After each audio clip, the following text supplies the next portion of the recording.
July 9 എൻ്റെ date. ഒരാഴ്ച മുമ്പേ ഞാൻ ഹോസ്പിറ്റലിൽ അഡ്മിറ്റ് ആയി. രാവിലെ ചെറിയ ഫ്ലൂയിഡ് ലീക്ക് ഉണ്ടായിരുന്നു. ടെൻഷനായിട്ടൊന്നും വന്നില്ല. എങ്കിലും ഡേറ്റ് അത്ര അടുത്തല്ലോ എന്ന് വിചാരിച്ച് ഞങ്ങൾ പിന്നെ ഹോസ്പിറ്റലിലോട്ട് പോന്നു. അനിത ഡോക്ടറിനെ ആയിരുന്നു ഞാൻ കണ്ടുകൊണ്ടിരുന്നത്. വന്നത് ഡോക്ടറും ഉണ്ടായിരുന്നു, ജയപാൽ ഡോക്ടറും ഉണ്ടായിരുന്നു. ഭയങ്കര പോസിറ്റിവിറ്റി എന്ന് പറഞ്ഞാൽ ഭയങ്കര പോസിറ്റിവിറ്റി, ഒരു ഭയങ്കര എനർജി തന്നെയായിരുന്നു അവർ. പിന്നെ ലേബറും കാര്യങ്ങളും ഒക്കെ സ്റ്റാർട്ട് ചെയ്തപ്പം ഹസ്ബൻഡിൻ്റെ സപ്പോർട്ട്, അത് ഭയങ്കര സപ്പോർട്ട് തന്നെയായിരുന്നു.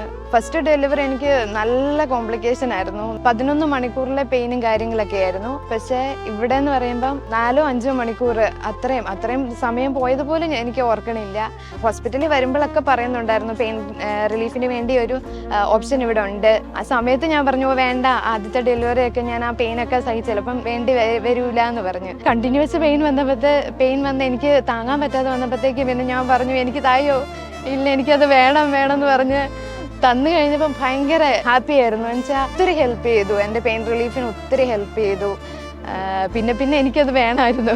ഫുൾ സപ്പോർട്ട് ഹസ്ബൻഡായിരുന്നു. കൂടത്തിൽ അതുപോലെ സപ്പോർട്ട് ചെയ്ത് നിന്നു. ഒരേ സമയം ലേബർ റൂമിൽ ഞങ്ങൾ 3 പേരും ഒരേ സമയത്ത് ഒരുമിച്ച് കൂടെ ഉണ്ടായിരുന്നു. അപ്പോൾ ഭയങ്കര സന്തോഷമായിരുന്നു. 2 ദിവസം കഴിഞ്ഞിട്ട് 3-ാമത്തെ ദിവസം തന്നെ പെയിനും കാര്യങ്ങളൊക്കെ കുറഞ്ഞു ഒക്കെയാണ്.